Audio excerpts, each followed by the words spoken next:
Almost everybody who talks to me and who is married says something like, if my spouse would change, then we'd be okay.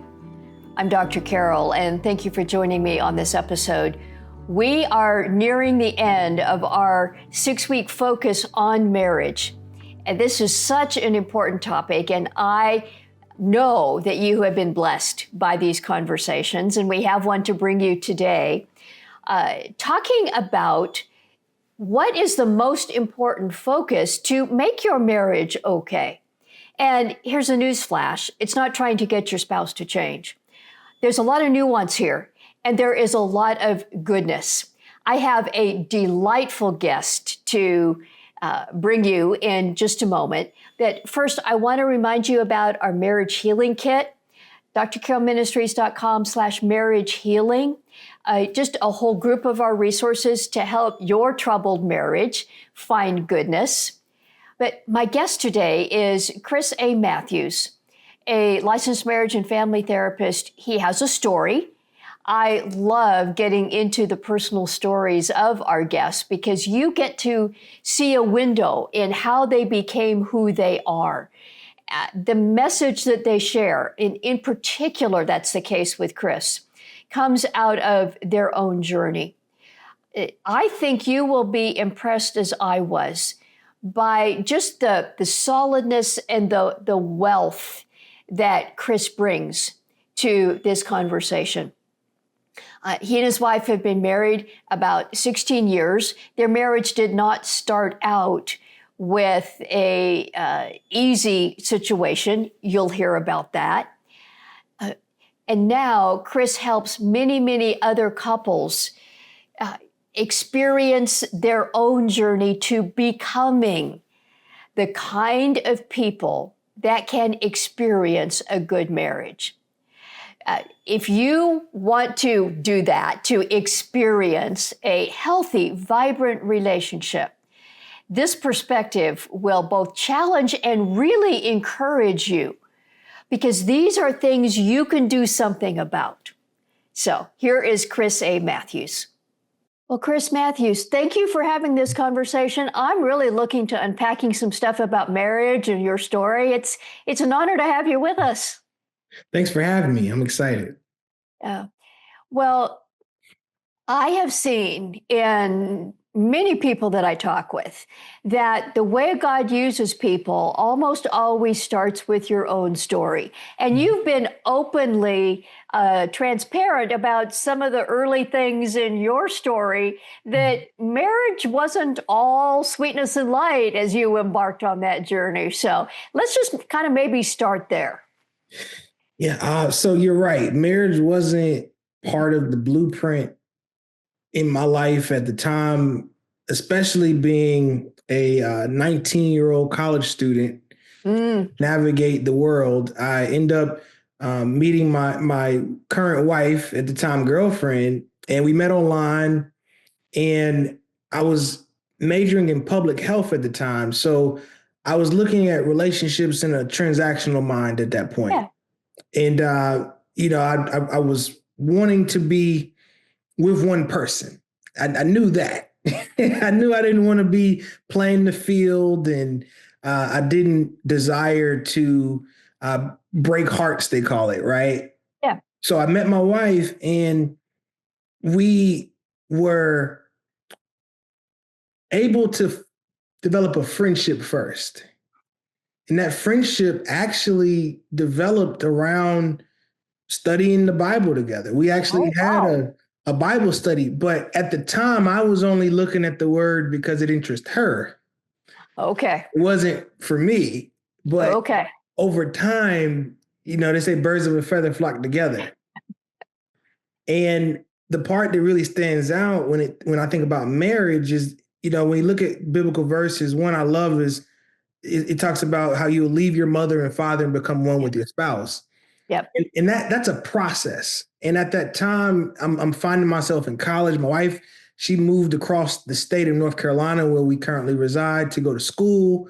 And we found ourselves as we were finding one another while leaving our mother and father. Mm-hmm. So when you think about, marriage being in our cards, we were developing a marriage prior to even knowing we were doing so. Yeah. So I think that's a really important place to Yeah. start. Yeah. Um, and what were some of the things that you discovered you either knew wrongly or didn't know? Some of the maybe subconscious assumptions about this thing called marriage that didn't quite turn out to be so? Mhm. What I discovered at that time, and now as a marriage counselor that practices this work as a profession, Yeah. I tell couples, even in the practice, and I see myself back then, we often hear two become one, but we lose sight that individuality of that person doesn't go away just because you got married. So Hmm. I didn't know at the time that marriage didn't mean you just tell your wife something and she's supposed to do it. And I feel, embarrassed saying that now, right? Yeah. But at the time, I thought this impression of marriage was I'm the man, I get married, you tell your wife what you need, she's right there for you. When I realized that marriage is about not losing sight of your partner when it comes to them being a child of Christ, just like you are too. Hmm. So I was able to mature. And as I've gotten older, I've realized, hold up, my wife is really my sister in Christ and my wife. Yeah. So there are multiple identities that person possesses, not just the sole label as your spouse. And I think that couples will come into our practice because they've lost sight of who they are and they've become enmeshed and they only see the marriage. And the marriage is supposed to be a magnifier. The marriage is supposed to create more, not less. It's an addition, right? So my wife and I, when we were dating and courting, and then as we now are married, we're bringing both of ourselves 100% of Yeah. myself, 100% of herself. So that's the second thing. Marriage is not 50-50. It's Right. 100. So those are the two dominant lessons that I didn't know. And now as a practicing counselor and a marital partner, I see very clearly. Yeah. The 50-50 thing, I see that a lot. And so people end up saying, well, I'm giving 75%, so you should be doing more. Mhm. Kind of, weighing in the balance. Well, I'm doing more than you are. So, and that gets into entitlement and anger, and it's just not good. It's not. And I think that we fail to realize that when you marry a person, you're marrying their past, you're marrying their present, and you're marrying their future. Hmm. Often, men in particular, and I'm not attempting to be just gender biased, but typically we see this more with men than women. Yeah. A man's delay of commitment is like moving the goalpost. Okay, once we learn how to develop conflict strategies, then I'm going to propose. Okay, once we have the financial amount that I'm secure with, then I'm going to propose. Or once she's able to render a level of respect that I appreciate, then I'm going to propose. And what I realized is that marriage is not the baptism that washes away the sins. Yes. It's not going to take away the past person just because you're now married. Marriage is the evolution, it's the journey. So the destination is the journey. Mm. And you're never really married, you're never really ready to get married. And I say that because I'm never gonna like finish working on myself. I'm never gonna stop attempting to be a better listener to my spouse, a more empathetic partner. Those are skill sets that you can bring into a marriage, but they don't stop. You continue to develop them. We're not going to stop working on our conflict resolution styles. So where you start in marriage is not as important as the mindset to continue to grow while you're in marriage. So Mm. marriage is the start line, it's not the finish line for a lot of people. That is so good. That is so good. The wedding night is not the end. It's the beginning. It's not the end. I love what you said too, that is a bigger issue for many young men is I'll propose when. Mhm. Chris, what pushed you to take that step? You've shared this, and let's talk about that. I knew I wanted a family and I didn't just want a girlfriend or just a companion. I think that sometimes men look at a spouse as a concubine and not as a equal partner. Mm-hmm. So what prompted me to pursue marriage was the fact that I wanted a structure to raise children in. And my wife and I, we participated in premarital sex, and that led to a unexpected pregnancy.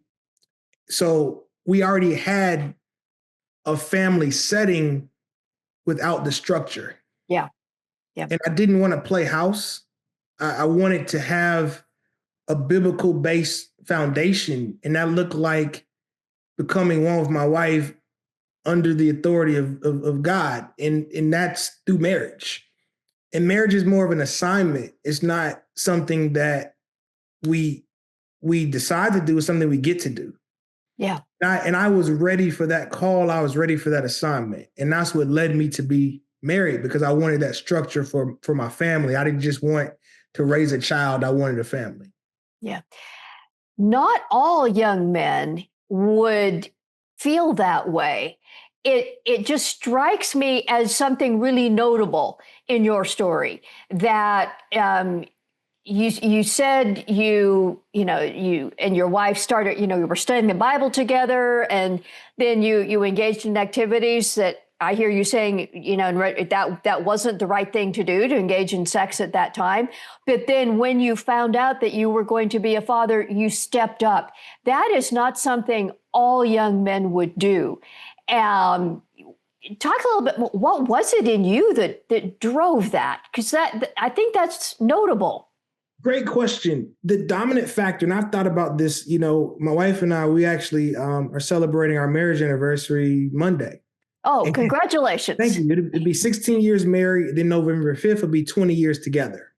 Awesome. And what I look at in terms of the dominant factor, the one thing I would say that enabled me to prepare myself toward marriage was mate selection. I really took time to be very intentional about writing out what I wanted in a partner. Mm-hmm.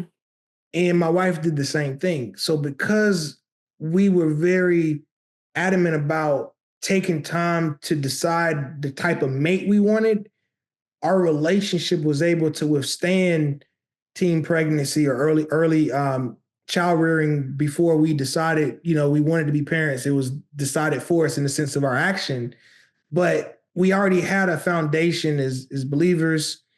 Her foundation was stronger than mine.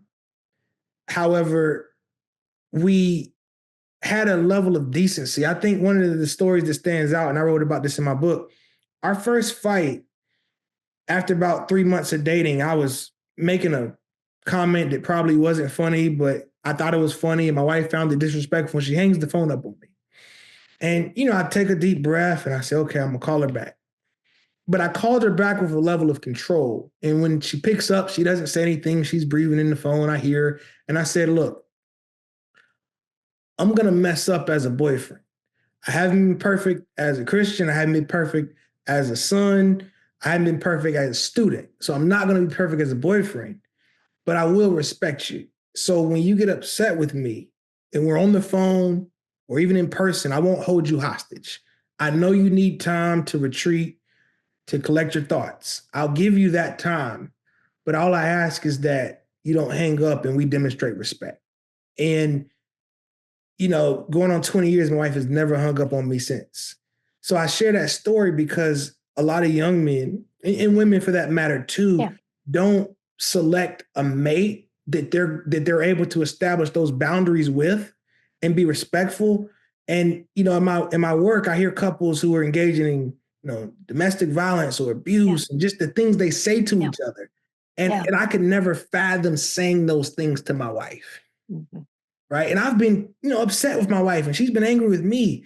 But to curse my wife, to name call my wife, to hit my wife, I just don't know how that could be something a person does. But then I realize we bring family of origin into our relationship. So I Yeah. wasn't raised in a family where I saw husbands and wives or men and women hitting each other. I wasn't raised in a family where I saw my father and my mother use language like that toward one another. Mm, And when you look at mate selection, you have to be willing and able to ask questions. My wife wasn't accustomed to those behaviors either. hmm. So when we came together, there was never a thought of cursing one another out or, laying hands on one another. Yeah. So when you are dating, when you're courting, these are conversations you need to have. And if you have a partner that you're dating that has experienced those levels of violence or abuse, there needs to be a conversation about how they've processed and healed from that. Hmm. Because if you haven't healed, you're going to bring unhealed wounds into a new relationship. Yeah.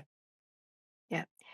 I am sure that even though you came with really strong intention to marriage, there were still things that weren't okay, or troubles that came in the early, months or years of marriage. What were some of those early seasons like after you and your wife got married? And the number one issue that we had was this thought around marriage being, for me as the man, Yes. this one-way street to engaging in sex and intimacy whenever I desire. Yes. My wife is just supposed Yes. to oblige. Yep. And that was not the case. So that was a disappointment because we had a long distance relationship for a couple years because we were at two universities. So being that we would see each other on the weekends, it was so much passion and excitement because we only have 3 days a week together. Hmm. So for those 3 days, we may have been engaging in a lot of intimacy and connection. And then when we get married, we see each other every day.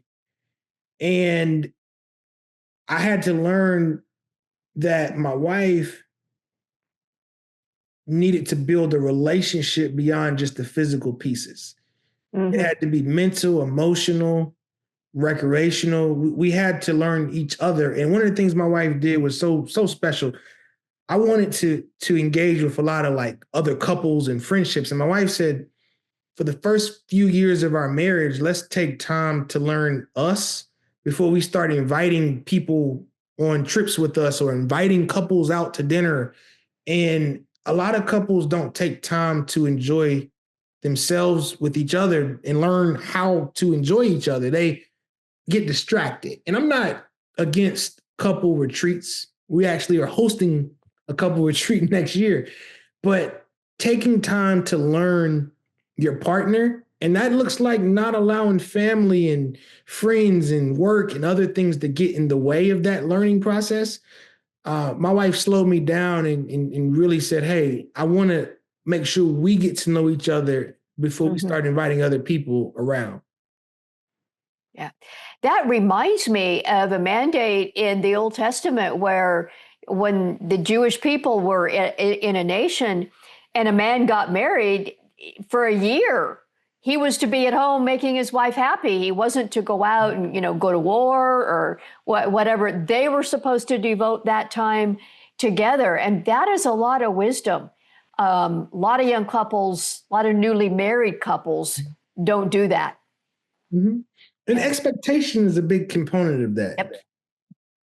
Half of the work I do is just being a motivator and a cheerleader for couples to give them insight that the first 5 years you should anticipate a lot of conflict because conflict is how you learn what to do next time. Hmm. And I ask couples that are in conflict how they see it, and they will see it as a negative. They'll say, well, shouldn't we be having these issues later? I said, no, it's good to have them soon because now you're laying a foundation Yeah. for how to show up for your partner next time. And we anticipate because there's so much emotion and connection and nostalgia that the partner is supposed to automatically know what we're thinking. So you have these unrealistic expectations or false expectations because you haven't communicated what you need or want, because you think as a marital partner, you shouldn't have to. Yep. You should think that your partner should come pre-programmed, knowing how to be your spouse. And I recall, like, after we got through that first 5 years, it was almost like looking outside and you're a little timid because you've been on eggshells for a few years, and it's almost like going through a meteor storm, right? Like a meteorite storm. It's a lot of things you're trying to navigate. Yeah. Once you get out of that initial atmosphere of chaos and you're able to settle in, that's a beautiful place to be in marriage. Mm. I would love to just drill down for a second on the expectations around sex. You mentioned the dynamics with you that, oh, you're a follower of Jesus. Okay, premarital sex aside, now that I'm married, it should be whenever I want. Right. And I think there's probably a lot of couples, perhaps especially couples from a Christian perspective, where that's the expectation they go into marriage with. Now, there are a minority of couples where the woman has the higher sex drive. It's not unheard, it's not rare even, but the standard, usual way that you've described. How did you get past that sense of entitlement, or how do you get other guys specifically to get past that sense of entitlement, specifically around sex? The first thing I had to do was learn how to reframe what I would think was rejection. Mm-hmm. And when I say reframe, I thought if I desired sex and my wife didn't, then that's her rejecting me. What I've learned over time is that if I'm desiring sex, my solicitation has to start a lot sooner than nighttime. Yes. And that looks like creating an environment. We think about in nature, certain species of plants or animals live based on the environment. So we have to create an internal environment within the marriage where sex can thrive. So for me, that looked like asking questions about my wife's environment. Hey, what do you need to feel the most comfortable in order to, because if we really look at sex, it's a very intimate, like you're surrendering your body and sharing your body with another person. Let's start there. What do you need to feel comfortable to allow yourself to connect with me in that way? And my wife would say, well, a reduction of stress. Now, it's not always perfect, especially with kids in a life, but I said, okay, how do I show up for that? Well, if you had dinner ready, that's one less thing I think about. Okay, no problem. I can have dinner ready. What else would you consider? Well, if I could talk to you, I don't want to feel like I'm having sex with a stranger. Can we have a great conversation and laugh and I understand where you are and you understand where I'm at? No problem. I appreciate that. I could do that as well. And then I would ask, her to continue on, and she would share things like, well, can we have different types of sex? Does it always have to be a long, drawn out process? Can it be short? Can it be, medium? Like, can we cultivate what's right for that time? Absolutely. Yeah. And then she asked me questions. Hey, what are your expectations? What do you like? And then in the event that neither of us or one of us is not willing, will we trust each other to fulfill the rain check? So the rain check could be the next day. And over time, we developed this process where the rain check was not looked upon as rejection, but an opportunity to set something up that could even be better the next time. And giving clear instructions, if you are not able to engage in sex, does that have to look like we can't engage in any form of intimacy, meaning we can't connect still? So not making sex be the only way you connect. And then for humor, I tell my guys that I counsel, think of it like baseball, right? A baseball player might get up to bat maybe 4 times in one game. They may not hit the ball but once, but if it's a home run, that's a great game. And if you look at the course of a season of a baseball player, if they got 1 to 2 hits every game for their whole career, that's Hall of Fame. Yes. So yes. I tell men, don't look at it like rejection. Look at it like you went up to hit. And, and the guys laugh because they ask me how many times I go up to bat. So I go to bat 7 days a week. I might only hit 2 or 3, but I'm going up to bat every day. So and then the guys will say, well, what happens with those 4 days you might or 5 days you might get rejected? I said they're not rejections, they're opportunities. So I'm grateful I have a wife that renders an opportunity every day for intimacy. Now, it doesn't mean Mm, we have sex every day, but right. we touch every day. We talk every day. We laugh every day. Our connection is the environment that can produce sex more often than not. So I tell men and women, focus on the environment, not just the act. Mm. Really good. And in that environment, one of the things I hear you describing is you talk about it. In other words, you talk about sex. Imagine that. Mhm. Light bulb, you talk about sex. Yeah.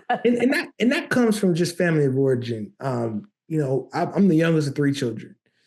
I have an older brother and sister who were having these conversations with my parents sooner than I was. Uh, But it gave me access because I recall finding a form of contraceptive in one of my siblings' rooms, and I yep. showed my mom, like, what's this? And my mom, she introduced sex not as the physical birds and bees. She introduced the concept of sex as something that marital partners do to enhance connection or make kids. And she used marital partners as the prerequisite. And she's the child of a pastor, but beyond the biblical and Christian sense, she used it even from a theoretical, logical sense that when we have sex, it induces hormones in our brain. And as a child, she made it similar language, like simple language. She said, when you have sex, that makes you like the person more. So for starters, you want to identify someone worth liking more. Hmm. And she shared how when, as a child, she used the word mommy and daddy. She said when mommies and Yep. daddies have sex, that makes them like each other more. And that's Mm, simple language, but if we really think yes. about it, why would we want to like someone more that we don't have a marital commitment with? Yes. Why Yes. would we want to enable our brain to induce this chemical that makes us attracted to someone who's not good for us? So Yep. don't we need to take time to figure out if they're good for us before we have sex? Right? That makes a lot of sense. So That's so really that's good. yeah, and that's why I wasn't like a promiscuous person because my mom made it make sense as a child. Hmm. She made it make sense to me. And that's what I do with my children. I have a 17, soon to be 18-year older. And we have conversations not just about the act of sex. We have conversations about courting and relationship and Yes. dating and having dialogue with a young lady and being vulnerable with that person. And I think that a lot of young men aren't taught to value themselves as a prize. Yep. Instead, they're only taught that women are the prize. And I tell my son, no, you're a prize too. You don't just want to give a piece of you to anybody. So Yes. making sure that men understand their value too. And that helps as well when we have conversations around sex. That's good. That's good. Um, Another category to talk about, I would like to hear about how your faith, your Christian life, has been part of this journey in coming to marriage and then after marriage, working through the problems. How did faith help? What did your relationship with God? How did that progress, or what did you learn about God in all of this? Well, in one word, everything. Let's start there. So there was a moment, my wife was ill for about 2 years. She, recently, we're just getting through this. She had some illness for about 2 years. And doing that process, right before she got sick, I remember being in my men's Bible study. Our pastor does a huddle once a month with all the men's ministry leaders and members, and I remember pastor, he said, God comes to pull everybody. And I remember my brain, because God hears everything. I remember saying, Yeah, except for my wife. Right? And I bring this story up because I didn't know what I was doing. I was cursing my marriage and I was cursing my wife at that time. Oh, And the reason wow. why I was cursing my wife and my marriage is because, we have a jealous God. Nothing should come before God. Mhm. And I remember going through as a caretaker of my wife, and she's getting sick. And it wasn't until I dropped down on my knees and said, God, I surrender. You Mm, can have my wife, you can have everything. mm. And that was the moment he gave her back to me. And she got better. And Wow. I share that story because when you ask me what does God mean to my marriage, everything. And when you have the alignment in the order, he comes first. Hmm. And that changed my entire perspective on marriage and how I see my wife because when we were out of the storm, I shared this story with her and she looked at me with a bitter face and said, don't put me in the middle of you and God anymore. Like, like, no, he comes first. And the reason why he comes first is because when we think about being a child of God, if we have his DNA, right? We should have, as Christians, we should share the spiritual DNA of Jesus Christ, right? Yeah. Our Lord and Savior. So if we have the DNA of God and we're meant to follow the Son of God as the representation, and then we have the Holy Spirit who is also part of that Trinity. If that is our makeup, then how can we truly love another person if we don't have the proper discernment from our Father? Hmm. Like how do I properly serve my wife if I'm not taking my orders from my Father? And that's how I see marriage now. I don't put anything, including my wife or marriage, before God. And I Yeah. know there's a sense of ignorance to there because a lot of Christians could hear me speaking and say, "Man, you should know that. Like, how did you miss that?" And the reason I missed it was because I'm so immersed in marriage all day, every day, and I thought that loving my wife was loving God, but loving God is loving God. Right? And we think about even for our children, not even just in marriage. Yeah. You can idolize anything, and Mm. it can food or substances or your job, your kids, and I remind myself daily through prayer meditation. No, God has to come first, Yeah. and that alignment is critical. Yeah. The language you have used throughout our conversation, Chris, you have learned, and it sounds like you learned early that you had to focus on becoming. Who were you? Who was God calling you to become? Rather than, I am looking for a woman to make me okay. It's you becoming.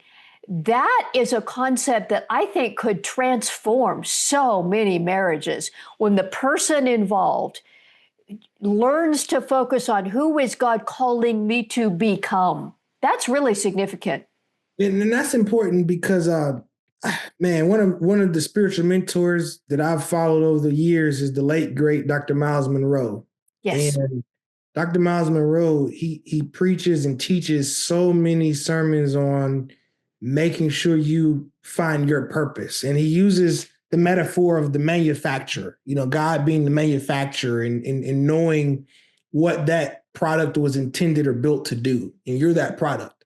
And once I found that out, which was earlier in my life, I was interning at the health department.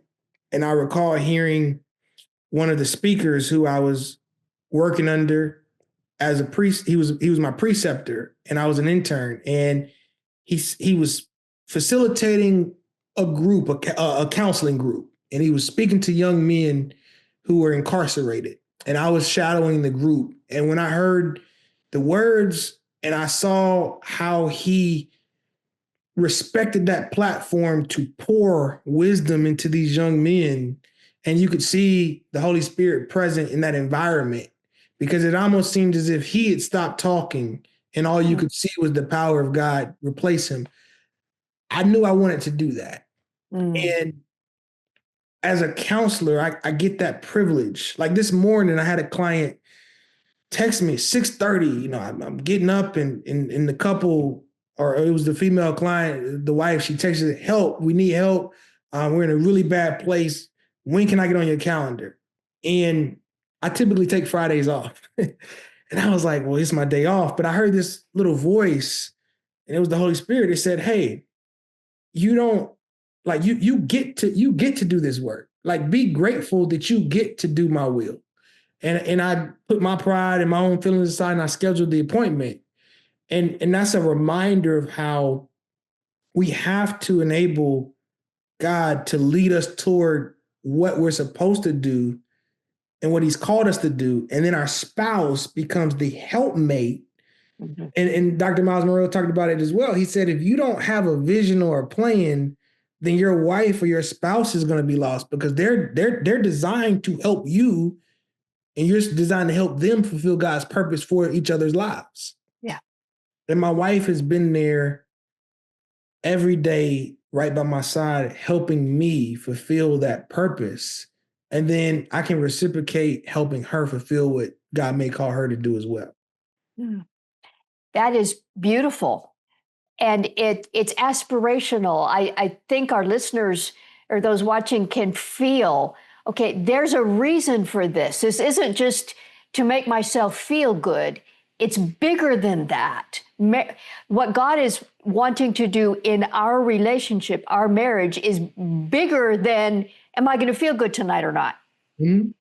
And the daily lessons.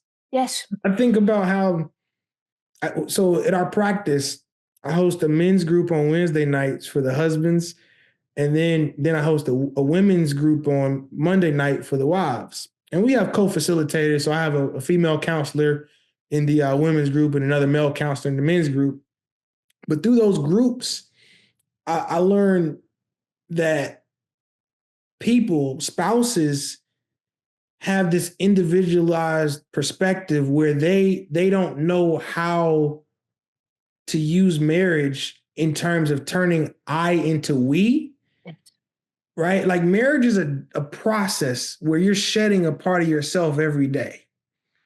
And I bring that up because in order to truly serve God, like my goal is to be able, when it's all said and done, to hear to hear and feel the hands of God on my shoulder saying, well done, good and faithful servant.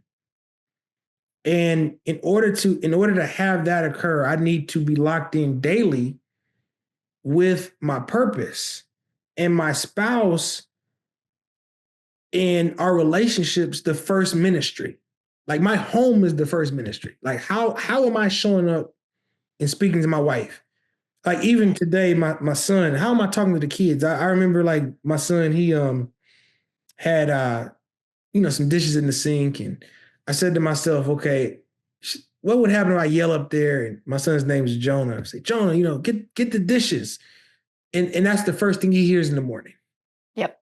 Versus, let me go to my son, give him a hug. How you doing? What you got going on today? Hear him out, listen, then come back later. Hey, by the way, before you go play basketball with your friends, just make sure you get the dishes done. No problem, Dad. Like, isn't that a better reaction than the Mhm. first thing he hears on the summer morning is, Yep. "Hey, these dishes not done," and Yep. making the conscientious choice to pause and to decide, okay, how am I going to show up?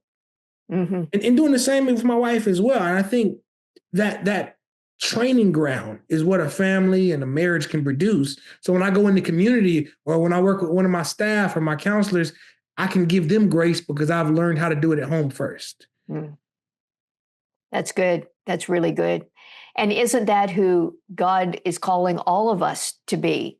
Amen. Um, Yes. Chris, you've got a bunch of stuff out there. You've got a website, a book. In fact, I think maybe you have a couple. And yes, you are involved in active practice. Let's just take a minute or two and let people know what you have available and invite them to check out your stuff and connect with you. Yeah. So everything online is titled with my name, Chris A. Matthews. And I always joke. I tell people I'm Googleable. So if you Google Chris A. Matthews marriage, Chris A. Matthews marriage counselor, all of the information comes up. Our practice is relationship counseling group, RCG PLLC, relationship counseling group, and that's where you'll find access to the retreats that we host. And if you're in the Charlotte metro or North Carolina area and you're looking for counseling, I offer telehealth services as well as in person. And if I'm not available, we have 7 phenomenal therapists that I've personally trained to deliver marriage counseling. We also, or I also have a few books, Marriage Underdogs, the book that you've referenced a couple of times, and then Finding Your Relationship Fix is a manual, a guide I put together to help couples who are navigating the selection process of marriage counselors. That book will help you identify what traits and skill sets you may need to find in a marriage counselor. So those are a few products, and be more than happy if anyone listening wants to reach out. And I also have a YouTube channel as well with some footage and videos too. Well, we are going to share those links. So, friends, if you're listening or watching, check the links because we will make those easy for you to find in the notes. Chris, I have so enjoyed this. And I just want our listening viewers to hear how intentional you walk through this journey yourself for your family, your kids, your wife, and to be who God was calling you to be. And the picture of the wedding is not the end, it's not the destination, it's the beginning. Be intentional. And there's good things that you can experience in this journey. Absolutely. Absolutely. I tell couples that every day your marriage starts over. It's like that old school movie Groundhog Day. Yeah, Every day your goal should be to find ways to fall right back in love with your spouse. that's good. Well, many blessings to you, and we'll have to stay in touch. Look forward to it. There was so much more that Chris brought than I was even anticipating in this conversation.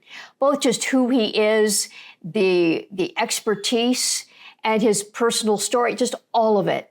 I would love you to check out the resources listed in the links.